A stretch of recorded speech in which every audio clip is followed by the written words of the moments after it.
अस्सलाम वालेकुम स्टूडेंट्स, क्या हाल चाल है। एक और वीडियो लेक्चर के साथ मैं आप लोगों के साथ दोबारा जुड़ गया हूं। आज के लेक्चर में हम सीखेंगे पास्ट कंटिन्यूस टेंस को।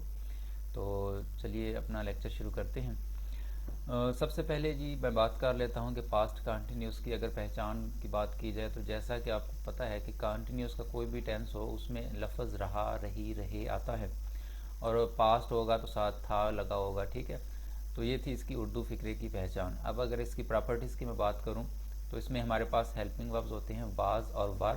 सिंगुलर सब्जेक्ट्स के साथ हम यूज़ करते हैं वाज को, और अगर आपका सब्जेक्ट प्लूरल होगा तो हम यूज़ कर लेंगे जी वर को।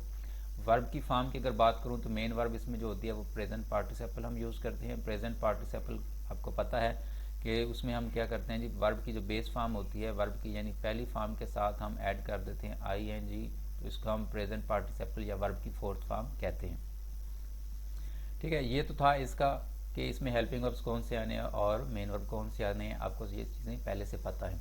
सेंटेंस भी इसमें आपको 3 तरह के मिलेंगे, पॉजिटिव मिलेगा, नेगेटिव मिलेगा और सवालिया फ़िक्रा यानी जिसमें कुछ पूछा गया होगा ऐसा फ़िक्रा आपको मिलेगा इसमें।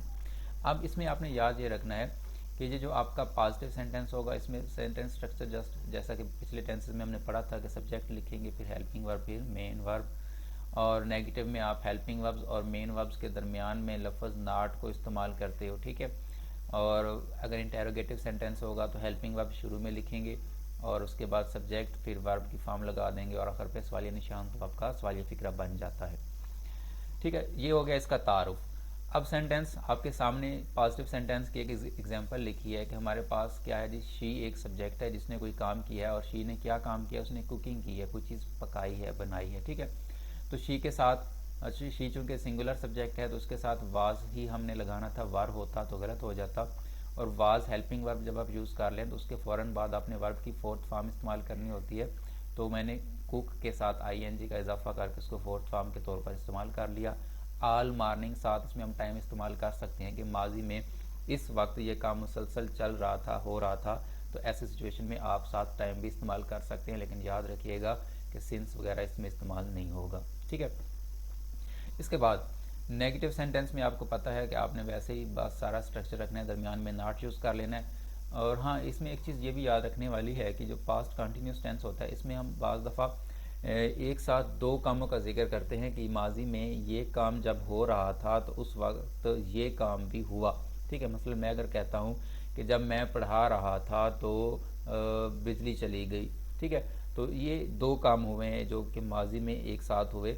एक काम मुसलसल हो रहा था, जो कि पढ़ाने वाला काम था वो मुसलसल हो रहा था, और जो अचानक जिस काम ने दरमियान में इंटरप्ट किया वो क्या था, वो लाइट का चला जाना था। तो जो काम मुसलसल यानी एक पीरियड से मुसलसल चल रहा था उसको आप कंटिन्यूस में बनाते हैं, और जो शार्ट टाइम पीरियड में कंप्लीट हो जाए उस काम के दूसरे काम के चलते हुए एक दूसरा काम जो शार्ट टाइम पीरियड में कंप्लीट हो जाए उसको हम इंडेफिनिट में बना देते हैं। तो ऐसी ही एक एग्जांपल लिखी है आपके सामने, शी वाज नॉट स्लीपिंग, वो उस वक्त नहीं सो रही थी, व्हेन ही केम होम। अब देखें यहाँ पे ये काम जो होम घर में आने वाला था वो एक लम्हे में कंप्लीट हो गया, और वो जो घर में पड़ी थी वो एक मुसलसल एक टाइम से क्या कर रही थी, सोने की कोशिश कर रही थी, लेकिन सोई नहीं थी, अभी मुसलसल सोने की कोशिश कर रही थी। तो ये जो पहली सेंटेंस वाले, सॉरी, ये जो पहली क्लास है इसमें जो काम जिसका जिक्र किया गया है वो मुसलसल कंटिन्यू था, और ये जो दूसरी क्लास है इसमें जो काम हुआ ये शार्ट टाइम पीरियड में कंप्लीट हो गया माजी में। तो ये दोनों काम ही माजी में होते हैं। जो काम शार्ट टाइम पीरियड में कंप्लीट हो जाएगा उसको आपने पास्ट सिंपल में बनाना होता है। ठीक है, और जो काम पास्ट में मुसलसल चलता रहा है तो उसको आपने पास्ट कंटिन्यूस में बनाना होता है। तो उसके बाद सवालिया फ़िक्र है, तो इसमें भी आप क्या करते हैं, हेल्पिंग वर्ब शुरू में ले आते हैं, उसके बाद सब्जेक्ट, फिर हेल्प मेन वर्ब की फोर्थ फॉर्म।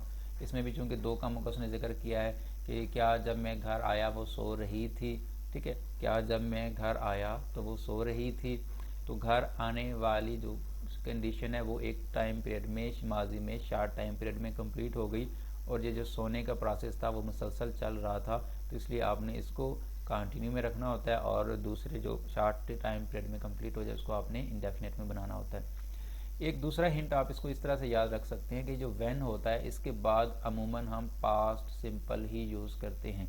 ठीक है, व्हेन के बाद अमूमन हम कौन सा टेंस यूज़ करते हैं जी, पास्ट सिंपल टेंस यूज़ करते हैं। तो व्हेन ये रहा, तो इसके बाद जो आगे वाली क्लास होगी वो ये है, तो इसमें हमने कौन सा टेंस यूज़ करना है, पास्ट सिंपल का। और अमूमन व्हेन के बाद जो क्लास आएगी वही शॉर्ट टाइम पीरियड के लिए होगी, यानी थोड़े अरसे में वो काम माजी में कंप्लीट हुआ होगा। ये तो था जी इसका तारुफ। अब ज़रा आगे चलते हैं।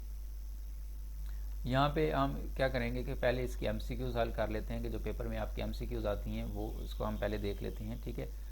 तो चलिए शुरू करते हैं जी MCQs को।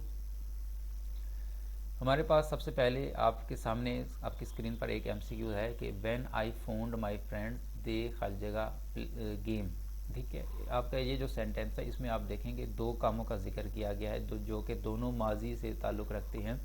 एक काम वो है कि जब मैंने अपने दोस्तों को फ़ोन किया, और दूसरा काम वो है कि वो उस वक्त क्या कर रहे थे।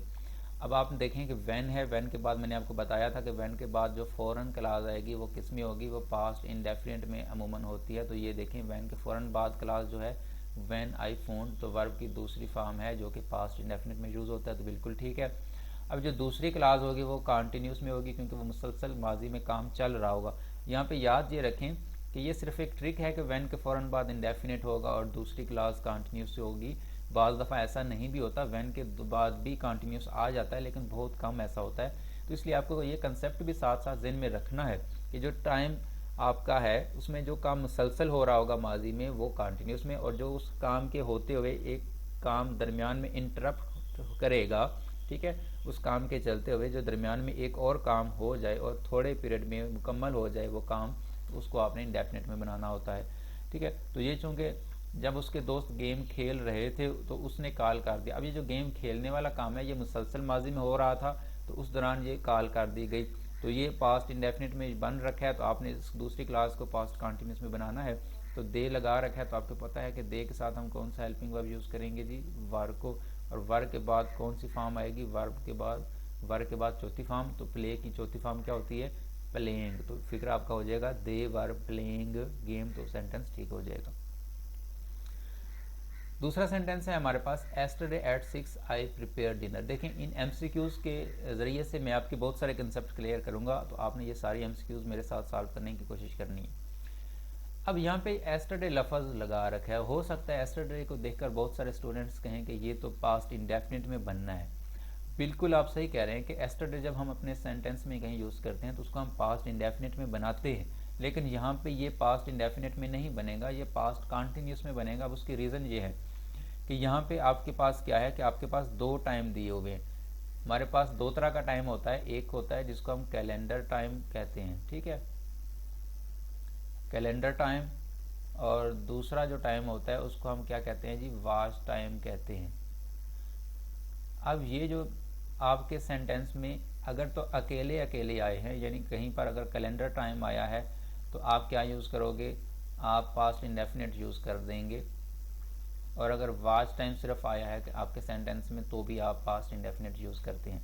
लेकिन अगर ये दोनों टाइम इकट्ठे आ जाएंगे तो आपने ऐसी सूरत में कौन सा टाइम यूज़ करना है। तो जी दोस्तों, अब चूंकि आपके पास ये दोनों टाइम इकट्ठे इस सेंटेंस में यूज़ कर रखे हैं, तो ऐसी सूरत में आपने उसको कौन सा टेंस में यूज़ करना होता है, फ्रेम करना होता है, आपने उसको पास्ट कंटिन्यूस में ही यूज़ करना होता है, ठीक है। अब यहाँ पे देखें कि एस्टरडे जो है ये आपका कैलेंडर टाइम है, और जो एट 6 ये घड़ी का टाइम है, और दोनों टाइम एक ही सेंटेंस में इकट्ठे आ गए हैं। तो इसका मतलब ये है कि वो ये कहना चाह रहा है कि कल इतने बजे मैं खाना तैयार कर रहा था, खाना बना रहा था। तो आपके टाइम दोनों इकट्ठे यूज़ हुए हैं, तो आप इसको पास्ट कंटिन्यूस में फ्रेम करेंगे, आपका सेंटेंस हो जाएगा एस्टरडे एट 6 आई के साथ आप वाज यूज़ कर देंगे, और उसके बाद फोर्थ फॉर्म प्रिपेयरिंग हो जाएगा, ठीक है। तो आपका सेंटेंस करेक्ट हो जाएगा, yesterday at 6 I was preparing dinner. Third sentence हमारे पास द किड्स खाली जगह in the garden when it suddenly began to rain. अब यहाँ पे भी चेक कर लें, यहाँ पे कंजंक्शन व्हेन उसने यूज़ कर रखा है, और व्हेन के बाद कौन सी क्लास होती है, पास्ट इंडेफिनिट, तो पास्ट इंडेफिनिट यूज़ हो रखा है। तो व्हेन से जो पहली वाली क्लास है उसको आपने किस में बना देना है, पास्ट कंटिन्यूस में, क्योंकि वो ये कहना चाह रहा है कि जब बच्चे बाग में खेल रहे थे तो क्या काम हुआ, जब बच्चे बाग में खेल रहे थे तो उस वक्त बारिश हो गई, ठीक है। अब जो ये खेलने का प्रोसेस है ये मुसलसल कंटिन्यू चल रहा था, और ये जो बारिश होने वाला था ये एक लम्हे में शुरू हो गया, ठीक है। तो ये चूँकि पहले से काम शुरू था, जो काम पहले से शुरू है और चल रहा है और उस दौरान दूसरा काम शुरू होता है। मसलन यहाँ पे ये एक काम है, ये चल रहा है मुसलसल, यहाँ से शुरू हुआ और अभी चल रहा है, ठीक है। इसी दौरान अचानक यहाँ पे इस स्टेज पर एक और काम हो जाता है शुरू, तो ये जो काम है इसको आपने पास्ट सिंपल में बनाना है, और ये जो काम पीछे से चल रहा था इसको आपने पास्ट कंटिन्यूस में बनाना होता है। तो ये चूँकि बच्चे पहले से खेल रहे थे और अभी भी खेल रहे थे, तो अचानक बारिश हो गई, तो आपने ये बच्चे को खेलने वाला जो काम था ये कंटिन्यू रखना है, तो इसको मैं कंटिन्यूस में बनाऊंगा। द किड्स, अब किड्स है तो साथ वर लग जाएगा, ठीक है। Kids were playing in the garden when it suddenly began to rain. तो इस तरह से आपका ये सेंटेंस होगा। नेक्स्ट सेंटेंस है I practice the guitar when he came home. अचानक अब क्या हुआ, वो कहता है कि जब मैं गिटार प्ले कर रहा था तो वो घर आया। जब वो गिटार बजा रहा था तो वो घर आया, तो वैन के बाद वाली आपने इंडेफिनिट में बना दी, और वैन से जो पहले थी उसको आपने कंटिन्यूस में बनाना है। तो सेंटेंस हो जाएगा व्हेन आई वाज, क्योंकि आई के साथ वाज यूज करते हैं, तो I was practicing the guitar when he came home. Next sentence है we not cycle all day. अब यहाँ पे वो ये कहना चाह रहा है कि हम सारा दिन साइकिल नहीं चलाते रहे थे। देखें ये जो MCQ है आपकी, ये ऑल डे जो है ना, इसको आपने याद रखना है कि ऑल डे जो टाइम फ्रेज होती है इसके साथ हम कौन सा टेंस बनाते हैं, पास्ट कंटिन्यूस बनाते हैं। तो वही के साथ आप इसको कंटिन्यूस में बनाना है, तो आप क्या यूज़ करेंगे, वही के साथ हेल्पिंग वर्ब यूज़ हो जाएगा वर, और वर के बाद चूँकि नेगेटिव भी है तो नॉट लगा दें, और उसके बाद वर्ब की फोर्थ फॉर्म क्या होगी, साइकिल की साइकिलिंग, ठीक है, CYCLING हो जाएगा।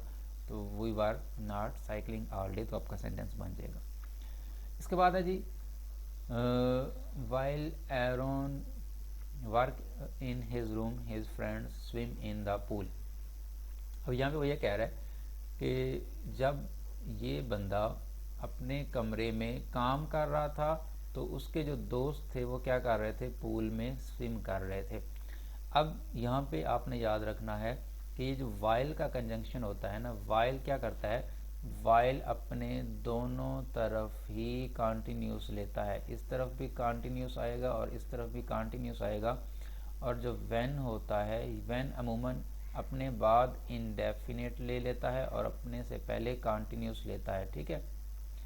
तो व्हेन के इस तरफ आप कंटिन्यूस रखेंगे। तो अब इस सेंटेंस में आप चूँकि वाइल यूज़ कर रखा है तो आपने क्या करना है, वाइल के साथ दोनों क्लास पास्ट कंटिन्यूस की बनेगी। तो while Aaron, while Aaron, Aaron एक बंदे का नाम है, सिंगुलर है, तो इसके साथ वाज लगाएंगे और ING हो जाएगा वर्किंग का। तो while Aaron was working in his room his friends है प्लूरल, तो आप इसके साथ वर यूज़ कर देंगे, his friends were swimming in the pool. तो सेंटेंस आपका बन जाएगा। नंबर 7 पे व्हाट यू डू एस्टरडे। अब ये जो MCQ है इसको आप पास्ट इंडेफिनिट में भी बना सकते हैं और इसका पास्ट कंटिन्यूस में भी बना सकते हैं। इंडेफिनिट में भी आप इसलिए बना सकते हैं क्योंकि साथ टाइम पीरियड दे रखा है, एक टाइम है कैलेंडर, क्या सिर्फ कैलेंडर टाइम दे रखा है, तो इसको इंडेफिनिट में हम बना सकते हैं। लेकिन यहाँ पे मैंने चूँकि आपको कह रखा है कि इसको आपने पास्ट प्रोग्रेसिव यानी पास्ट कंटिन्यूस में ही बनाना है, तो इसको आप पास्ट कंटिन्यूस में ही फ्रेम करें। अब इसकी वजह यह है कि हम ये जो सेंटेंस होता है इसको दोनों तरह से ही बोलते हैं। मैं यूँ भी कहता हूँ कि कल मैंने, आप किसी से जब बात करते हैं तो अब ये भी तो पूछ सकते हैं उससे कल आपने क्या किया, और ये भी तो कह सकते हैं कि कल आप क्या करते रहे थे, ठीक है। तो दोनों सेंटेंस हमारे सही होते हैं उर्दू में, तो इस तरह से इंग्लिश में भी इनको दोनों तरह से बनाया जा सकता है। अब पेपर में अगर ये आता है तो उसमें सिर्फ ऑप्शन आपका या तो इंडेफिनिट का दे रखा होगा या कंटिन्यूस का दे रखा होगा, ठीक है। तो वाट, अब हमने चूँकि इसको पास्ट कंटिन्यूस में बनाना है तो वाट के साथ यू है आगे सब्जेक्ट, तो आप लिखेंगे वाट यू है तो मैं यू के साथ वार लगाता हूँ तो मैं वार लिख दूंगा, वाट वार यू। उसके बाद आप क्या करेंगे जी, डू की दूसरी फोर्थ फॉर्म आप यूज़ कर देंगे, वाट वार यू डूइंग एस्टरडे, तो आपका सेंटेंस बन जाएगा। इसके बाद नेक्स्ट चलते हैं जी। नेक्स्ट वो कहता है आपके सामने है स्क्रीन पर कि एट 8:30 AM टूडे आई खाली जगह B driving to work.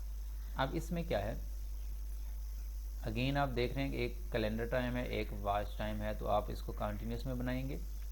To day की वजह से इसको प्रेजेंट कंटिन्यूस में नहीं बनाना, इसको पास्ट कंटिन्यूस में ही रखेंगे, याद रखिएगा, ठीक है। चाहे आपने कोई काम 1 सेकंड पहले मुकम्मल कर दिया तो वो इंडेफिनिट में चला जाएगा, 1 मिनट पहले मुकम्मल किया तो भी इंडेफिनिट में, 1 साल पहले या 1 दिन पहले तो भी इंडेफिनिट में। 1 सेकंड भी मैंने कह दिया आपको कि अगर 1 सेकंड पहले भी काम माजी में हो गया, मुकम्मल हो गया, तो उसको पास्ट इंडेफिनिट में ही बनाएंगे, आप प्रेजेंट पे नहीं फ्रेम करेंगे। और अगर साथ कैलेंडर टाइम के साथ साथ उसने वॉइस टाइम भी दे रखा है तो फिर हम उसको इंडेफिनिट में भी नहीं बनाएंगे, उसको फिर हम पास्ट कंटिन्यूस में बनाएंगे। तो यहाँ पे चूँकि दोनों टाइम दे रखे हैं तो इसको कंटिन्यूस में बनाना है। आई है तो आई के साथ आप क्या यूज़ करोगे। अच्छा, यहाँ पे इस बी की वजह से मैंने देखा है कि अक्सर बच्चे गलत कर देते हैं और यहाँ पे बी ही यूज़ कर देते हैं और कुछ लड़के साथ बी के ING का इजाफा कर देते हैं, तो ये गलत है।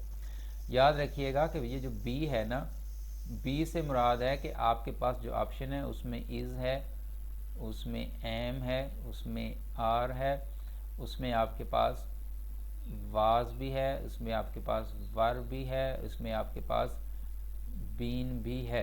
ये सारे ऑप्शन बी से मुराद होता है, ठीक है।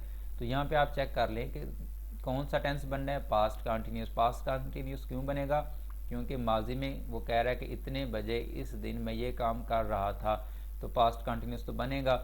अब पास्ट कंटिन्यूस है तो आपको पता है आई के साथ हम ना तो इज़ यूज़ करेंगे पास्ट कंटिन्यूस में, ना एम यूज़ होगा, ना आर यूज़ होगा, ठीक है, ना वर यूज़ होगा, ना बीन यूज़ होगा। हम यहाँ पे यूज़ क्या करेंगे, वाज को, ठीक है। तो वाज आपका सही आंसर होगा यहाँ पे। At 8:30 AM today I was driving to work, यहाँ पे आप यूज़ करेंगे वाज। नेक्स्ट MCQ है हमारे पास, was he not drive his homework. Sorry, यहाँ पे ड्राइव नहीं आना चाहिए था, यहाँ पे डू आना चाहिए था, क्योंकि होमवर्क को चलाते नहीं हैं, करते हैं। तो आपका सेंटेंस हो जाएगा वाज। देखें सवालिया फिक्रा है, वाज यूज़ कर रखा है तो वाज है तो आगे सब्जेक्ट सिंगुलर होना चाहिए, वो दे रखा है। नाट है, नाट के फ़ौरन बाद हम वर्ब की फॉर्म इस्तेमाल करते हैं। अब पीछे चूँकि वाज है तो वाज के साथ हम कौन सी फॉर्म इस्तेमाल करेंगे, वाज हो या वर हो, दोनों सूरतों में वर्ब की चौथी फॉर्म इस्तेमाल होती है। तो मैं यहाँ पे डू की चौथी फॉर्म ING लगा दूंगा तो ये चौथी फॉर्म बन जाएगी। तो सेंटेंस हो जाएगा was he not doing his homework, sentence ठीक हो जाएगा। नंबर 10 पे हमारे पास somebody threw a shoe at him, खाली जगह ही was speaking। अब यहाँ पे देखें वर्ब्स की फॉर्म्स उसने पुट कर रखी हैं, आपको जस्ट यहाँ पे कंजंक्शन यूज़ करना है कि आफ्टर आएगा, व्हेन आएगा या फिर वाइल आएगा। अब देखें यहाँ पे क्या कहना चाह रहा है कि एक काम अचानक कंप्लीट हो गया जबकि दूसरा काम उस वक्त चल रहा था। यानी जब ये काम हो रहा था बोलने वाला, तो उसके बोलने के दौरान क्या काम हो गया, उस पर जूता फेंक दिया गया, ठीक है। तो ये जो जूता फेंकने वाला काम था ये माजी में एक काम के होते हुए अचानक हुआ और कंप्लीट हो गया, ठीक है। तो ये हमने इंडेफिनिट में बनाना था तो वो इंडेफिनिट में बन रखा है, और दूसरा हमने कंटिन्यूस में बनाना था वो भी बना रखा है। हमने सिर्फ यहाँ पे कंजंक्शन का इस्तेमाल करना है कि कौन सा आएगा। अब मैंने आपको बताया था कि सिर्फ व्हेन के साथ हम एक क्लास जो होती है वो इंडेफिनिट में बनाते हैं, ठीक है। ये जो आफ्टर होता है इसके बाद हम परफेक्ट को इस्तेमाल करते हैं, ठीक है। पास्ट परफेक्ट को अमूमन इस्तेमाल किया जाता है इसमें। ये जो व्हेन है इसके बाद हम कौन से यूज़ करते हैं, इसके बाद हम पास्ट इंडेफिनिट का इस्तेमाल करते हैं। और ये जो वाइल होता है इसके बाद हम पास्ट कंटिन्यूस को इस्तेमाल करते हैं, ठीक है। तो यहाँ पे आप देख लें कि यहाँ पे उसने ही वाज स्पीकिंग, तो वाइल के बाद मैंने आपको बताया कि कौन सा क्लास इस्तेमाल करते हैं, पास्ट कंटिन्यूस। तो आप यहाँ पे यूज़ कर देंगे somebody threw a shoe at him while he was speaking। तो इस हिसाब से यहाँ पे ये ठीक है। लेकिन यहाँ पे ये भी आपने याद रखना है कि वाइल जो होता है ना ये अपने बाद भी कंटिन्यूस की लेगा और अपने से पहले भी कंटिन्यूस लेता है, ठीक है। तो यहाँ पे ये सेंटेंस इस तरह से तो नहीं बन रहा। इस तरह से अगर नहीं बन रहा तो फिर आपको यहाँ पे व्हेन ही इस्तेमाल करना पड़ेगा, क्योंकि व्हेन के साथ एक क्लास हम इंडेफिनिट में बना लेते हैं और एक कंटिन्यूस में बना सकते हैं। वाइल के साथ हम बाउंड हैं कि हमने दोनों क्लास को कंटिन्यूस में बनाना होता है, और यहाँ पे चूँकि एक क्लास उसने ऑलरेडी इंडेफिनिट में बना रखी है तो इसलिए यहाँ पे हम वाइल का भी इस्तेमाल नहीं करेंगे, अगरचे वाइल के बाद कंटिन्यूस आता है। और व्हेन के बाद इंडेफिनिट अगरचे हम यूज़ करते हैं, लेकिन यहाँ पे हम इसको फिर भी व्हेन ही यूज़ करेंगे, क्योंकि व्हेन अपनी एक तरफ इंडेफिनिट क्लास लेता है और यहाँ पे चूँकि इंडेफिनिट उसने एक तरफ दे रखी है तो व्हेन यहाँ पे ज़्यादा बेहतर है, ठीक है। अगर यूँ वो कह रहा होता ना कि जब वो बोल रहा था तो लोग उसको जूती मार रहे थे, यानी दोनों काम माजी में एक साथ मुसलसल अगर चल रहे होते तो ऐसी सूरत में हमने वाइल का इस्तेमाल करना था। और अगर ऐसा नहीं है, सेंस अगर यूं में मिल रहा हो कि जब ये काम हो रहा था तो दूसरा काम एक शॉर्ट टाइम पीरियड में शुरू हुआ और ख़त्म भी हो गया, तो ऐसी सूरत में हमने व्हेन को इस्तेमाल करना होता है। और यहाँ पे कुछ ऐसा ही सेंस मिल रहा है, इसलिए यहाँ पे हम व्हेन का इस्तेमाल कर लेंगे। ठीक है, मैं उम्मीद करता हूँ आपको इस चीज़ की समझ आ गई होगी। अब ज़रा प्रैक्टिस करते हैं कि उर्दू से हम अपने फ़िक्रे जब इंग्लिश में बनाते हैं तो फ्रेम करते हैं तो वो किस तरह से करने होते हैं। सबसे पहला सेंटेंस है हमारे पास, डॉक्टर मरीज़ की नब्ज़ देख रहा था। आपने सबसे पहले सब्जेक्ट देख लिया, डॉक्टर है। डॉक्टर क्या कर रहा था? देख रहा था। किसकी? मरीज़ की नब्ज़। तो मरीज़ की नब्ज़ ऑब्जेक्ट हो गया। अब यहाँ पे ये भी याद रखिएगा, देख रहा से मुराद यहाँ पे वाच करना नहीं, महसूस करना था। ठीक है, उसकी वो चेक कर रहा था। तो आप इसकी जब इंग्लिश बनाएंगे तो सेंटेंस यूँ बनेगा, द डॉक्टर वाज के बाद फीलिंग, क्योंकि वो यहाँ बात कर रहा है देखने की नहीं, महसूस करने की, तो फीलिंग आप इस्तेमाल करेंगे। क्या चीज़ फील कर रहा था? The pulse of the patient. तो आपका सेंटेंस ठीक हो जाएगा। इसके बाद है जी, तुम कश्ती चला रहे थे। कौन चला रहा था? तुम क्या कर रहा था? चला रहा था। क्या? कश्ती। तो ये सब्जेक्ट हो गया, कश्ती हमारा ऑब्जेक्ट हो गया, और चला रहे थे वर्ब हो गया। और यहाँ पे ये भी याद रखिएगा, चला रहा, जब कश्ती चलाने की बात हो तो आप उसके लिए रो की फॉर्म इस्तेमाल करते हैं, ड्राइव की फॉर्म इस्तेमाल नहीं करते। ड्राइव तब यूज़ करते हैं जब हम ग्राउंड पर, ज़मीन पर कोई चीज़ चला रहे हों। जब कोई चीज़ आप पानी में चला रहे हैं तो आप उसको कश्ती चलाने के लिए, क्योंकि इसको हम चप्पू इस्तेमाल करते हैं पानी में, तो आप रो इस्तेमाल करेंगे। अगर जहाज़ जो होता है, बहरी जहाज़ वगैरह जो है, वो अगर पानी में चल रहा है तो उसके लिए आप सेल का लफ्ज़ इस्तेमाल करते हैं। ठीक है, ये चीज़ याद रखिएगा। अब यहाँ पे जो चलाने वाला काम है वो पानी में हो रहा है और चप्पू की मदद से हो रहा है, तो आप रो इस्तेमाल करेंगे और सेंटेंस आपका बन जाएगा यू के साथ कौन सा हेल्पिंग वर्ब यूज़ करते हैं हम जी? वार। तो मैं साथ वार यूज़ करूँगा। और उसके बाद आप क्या यूज़ करेंगे? वर्ब की फोर्थ फॉर्म। वर्ब की फोर्थ फॉर्म क्या है कि पहली फॉर्म के साथ हम रो के साथ ING इजाफा कर देंगे तो हो जाएगा रोइंग, और उसके बाद बोट। ठीक है, इसके बाद थर्ड सेंटेंस है, बूढ़ा सर्दी से कांप नहीं रहा था। नेगेटिव है, क्योंकि इसमें नहीं लफ्ज़ मौजूद है तो नेगेटिव सेंटेंस है। आप क्या करेंगे?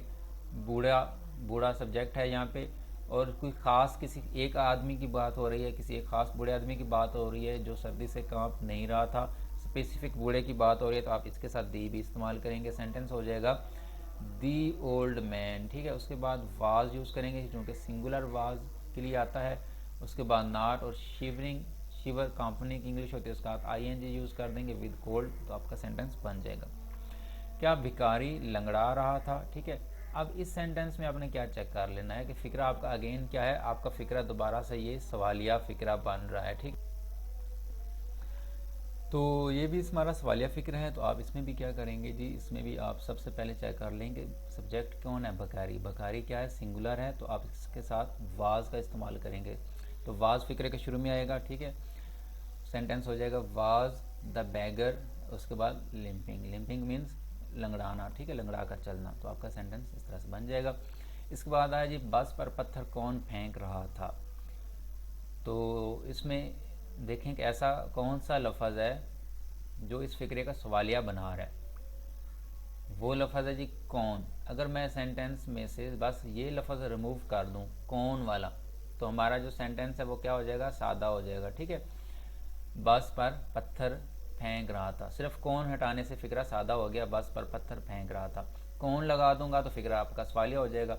तो अगर इस लफ्ज़ की वजह से फ़िक्रा सवालिया हो रहा है तो आप इसको सबसे पहले जब इंग्लिश में बनाएंगे तो इसकी इंग्लिश आपने लिखनी है। ठीक है, कौन की इंग्लिश। कौन की इंग्लिश क्या होती है हमारे पास? हु। तो हु के आप सेंटेंस के सबसे पहले रखेंगे, सबसे शुरू में लिखेंगे। उसके बाद आप देखें कि यहाँ पे सब्जेक्ट आपने यूज़ करना है। सब्जेक्ट चूँकि इसमें होगा नहीं, क्योंकि किसी सेंटेंस में जब हम हु यूज़ कर देते हैं तो उस सेंटेंस में सब्जेक्ट मिसिंग होता है। उस सेंटेंस में ये जो हु होता है ये बज़ाते खुद सब्जेक्ट का काम कर रहा होता है। ठीक है, ये चीज़ याद रखिएगा। तो इस सेंटेंस में आपको सब्जेक्ट नहीं मिलेगा। ठीक है, आपको बस यहाँ से आइडिया करना पड़ेगा कि फ़िक्रे के आखिर पर क्या है। रहा था तो इसका मतलब सिंगुलर की बात है, और हु के साथ फिर आप वाज यूज़ कर देंगे। सेंटेंस कुछ यूँ बन जाएगा, हु वाज। ठीक है, वाज के बाद फोर्थ फॉर्म, चूँकि सब्जेक्ट तो है नहीं तो दरमियान में हेल्पिंग वर्ब के बाद वाज के बाद आप कोई सब्जेक्ट तो लगाएंगे नहीं है क्योंकि वो दिया हुआ नहीं है। तो आप क्या करेंगे? वाज के फ़ौरन बाद मेन वर्ब लिख देंगे, who was throwing stones at the bus. Next sentence है, पुलिस जुलूस को क्यों मुंतशर कर रही थी? कौन मुंतशिर कर रहा था जी? पुलिस। तो पुलिस सब्जेक्ट हो गया। पुलिस क्या काम कर रही थी? मुंतशिर करने का काम कर रही थी। तो आप क्या मुंतशिर को उसके वर्ब बना देंगे, ठीक है, और किसको? जुलूस को, ठीक है। और ये भी सवालिया फ़िक्रा है, और इसमें भी देख लें कि कौन सा ऐसा लफ्ज़ है जो फ़िक्रे को सवालिया बना रहा है। तो वो अगेन यहाँ पे हमारे पास एक लफ्ज़ है, और वो लफ्ज़ है जी क्यों। क्यों अगर मैं रिमूव कर दूँ तो फ़िक्रा बन जाएगा पुलिस जुलूस को मुंतशिर कर रही थी, यानी सादा फ़िक्रा बन जाएगा। सिर्फ क्यों की वजह से फ़िक्रा सवालिया बन रहा है, तो मैं सबसे पहले क्यों की इंग्लिश लिखूँगा वाई। उसके बाद हमने हेल्पिंग वर्ब लगाना है। तो हेल्पिंग वर्ब आप देखें यहाँ पे लिखा है रही थी। अब रही थी की वजह से हो सकता है आपके जहन में आए कि रही थी है तो वाज आना चाहिए, लेकिन यहाँ पे आपके पास सब्जेक्ट है। आपको आखिर पे देखने की ज़रूरत नहीं है, आप सब्जेक्ट से आइडेंटिफाई कर रहे हैं कि सब्जेक्ट क्या है, पुलिस। अब पुलिस के साथ वाज आप लगाएंगे या नहीं, ये चीज़ देखनी है हमने। यहाँ पे याद ये रखिएगा कि पुलिस लफ्ज़ जो है ये अपने साथ हमेशा प्लूरल वर्ब लेगा, कभी भी ये सिंगुलर वर्ब नहीं लेता। इस वजह से हमें यहाँ पे वाज नहीं लगाना, वर यूज़ करना है। तो सेंटेंस आपका हो जाएगा वाई वाज। यहाँ पे वाज रिमूव कर दें, वाज यहाँ पे गलत है, आप लिखेंगे G why were the police dispersing the procession. तो आपका सेंटेंस ठीक हो जाएगा। याद रखिएगा ये पुलिस लफ्ज़ सिंगुलर वर्ब नहीं लेती, अपने साथ हमेशा प्लूरल वर्ब लेती है। इसके बाद सेंटेंस है जी जब मैं घर आया सब ड्रामा देख रहे थे। इस सेंटेंस में दो काम एक साथ हुए हैं। एक तो ये कि वो ड्रामा देख रहे थे, और दूसरा ये कि जब मैं घर आया। तो जब मैं घर आया, ठीक है, ये आपका बनेगा पास्ट इंडेफिनिट में, और जो काम मुसलसल चल रहा था वो था ड्रामा देखने वाला, तो ये आपका हिस्सा बन जाएगा पास्ट कंटिन्यूस में। सेंटेंस आपका यूँ बनेगा आल वर। यहाँ पे याद रखें कि आल जो होता है ये सब्जेक्ट के तौर पर यूज़ हो जाता है हमारे पास, ठीक है। आल को हम सब्जेक्ट के तौर पर भी यूज़ करते हैं, तो यहाँ पे आल सब्जेक्ट है, और आल मतलब एक से ज़्यादा की बात कर रहा है, तो इसके साथ हेल्पिंग वर्ब आप यूज़ करेंगे प्लूरल का, ठीक है। आल ये भी याद रखें कि आल के बाद ये जो आल होता है ना, इसके बाद अगर आपका सिंगुलर नाउन आया है तो आगे चल के आप वर्ब जो है वो भी सिंगुलर यूज़ करेंगे।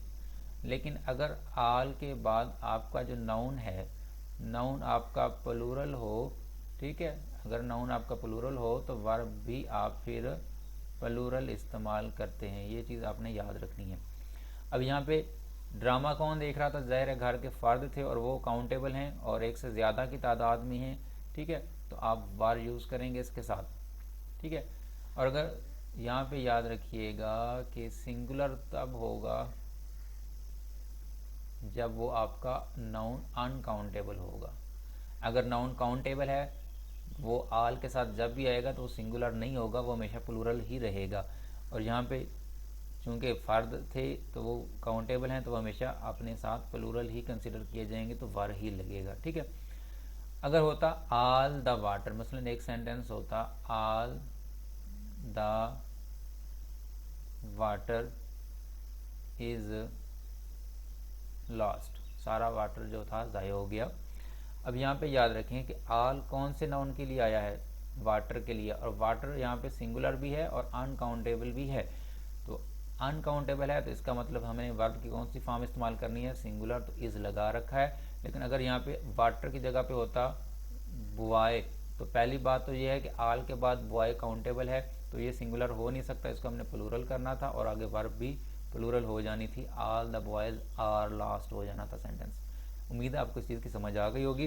तो ऑल वर वाचिंग ड्रामा, ये काम मुसलसल हो रहा था तो इसको मैंने कंटिन्यूस में बना दिया। उसके बाद व्हेन यूज़ किया मैंने जब के लिए, और व्हेन के बाद आपने इंडेफिनिट, चूँकि एक शॉर्ट टाइम पीरियड में ये काम मुकम्मल हो गया था शुरू होके, तो उसको हमने इंडेफिनिट में बना दिया, तो व्हेन आई केम होम। इस तरह से आपका ये सेंटेंस कंप्लीट हो गया। इसके बाद जी हमारे पास सेंटेंस है जब सलमा खाना बना रही थी तो मैं बर्तन साफ़ नहीं कर रहा था, ठीक है। अब यहाँ पे अगेन क्या है कि दो काम बताए गए हैं जो कि माजी में हुए हैं, पास्ट में, और ऐसा नहीं है कि एक काम मुसलसल हो रहा था और दूसरा हो के ख़त्म हो गया, नहीं। वो कह रहा है कि जब सलमा खाना बना रही थी तो साथ साथ उस वक्त पे मुसलसल मैं भी क्या नहीं कर रहा था? बर्तन साफ़ नहीं कर रहा था, ठीक है। तो ये दोनों काम माजी में एक वक्त में साथ साथ चले हैं, ठीक है। तो आप इसमें क्या करोगे? दोनों को ही कंटिन्यूस में बनाएंगे, ठीक है। तो सेंटेंस आपका बनेगा। और ये भी याद रखें, जब माजी में दोनों काम मुसलसल कंटिन्यू चल रहे हैं तो उनमें आप जो कंजंक्शन होता है वो व्हेन यूज़ नहीं करते, ऐसी सूरत में आप कंजंक्शन फिर वाइल का इस्तेमाल करते हैं। तो सेंटेंस आपका बन जाएगा while Salma was cooking food, जब सलमा के साथ वाज आएगा, ठीक है, कुकिंग फूड, जब सलमा खाना बना रही थी तो मैं क्या नहीं साफ़ कर रहा था, बर्तन साफ़ नहीं कर रहा था, तो I was not washing utensils, या क्लीनिंग लिख दें तो वो भी ठीक है, I was not cleaning utensils, ठीक है। इसके बाद नेक्स्ट सेंटेंस, सॉरी 8 ही सेंटेंस आपके लिए रखे हैं मैंने, तो मैं उम्मीद करता हूं कि आपको यहाँ पे इस चीज़ की समझ आ गई होगी कि किस तरह से हमने उर्दू से इंग्लिश बनानी होती है, और किस तरह से हमने ये भी चीज़ समझ ली कि जो इंग्लिश की MCQs होती हैं उनको हमने किस तरह से फ्रेम करना होता है। मैं उम्मीद करता हूँ आपको सारी चीज़ों की समझ आ गई होगी, ठीक है। तो अगर आपको समझ आई है तो आप लोगों से रिक्वेस्ट ये है कि आप लोग क्या करें, आप चैनल को लाजमी सब्सक्राइब कर दीजिएगा। अपना ख्याल रखिएगा। अपने एक और वीडियो लेक्चर के साथ मैं जल्द ही आपके सामने दोबारा हाज़िर हो जाऊंगा। तब तक के लिए अल्लाह हाफिज़।